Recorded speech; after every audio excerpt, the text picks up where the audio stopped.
So when they talk about, and Anna Sarah does this, John Swinney does this, when they try to justify immigration, all they talk about is the word multiculturalism and the two words racial equality.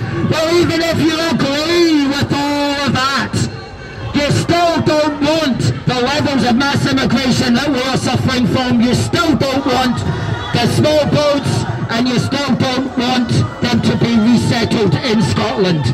So they do not properly address the issues. They just emote.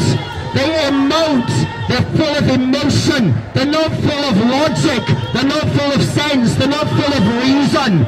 They're not standing up for you and I. They're just emoting because in their heads they prefer to emote than to take on real serious issues and find substantial, democratic, humane answers to those problems. And that's what we're about here today. We are about finding the humane answers, the democratic answers, the legitimate answers to a very serious situation.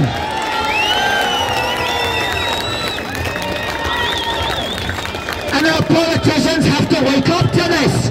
They cannot be standing about with the other side, emoting, sitting about crying, sitting about thinking about themselves. They need to be listening to how do we stop mass immigration? How do we protect our country? How do we stop the bulls? How do we send them back? How do we keep Scotland for our children a safe and prosperous country to live in?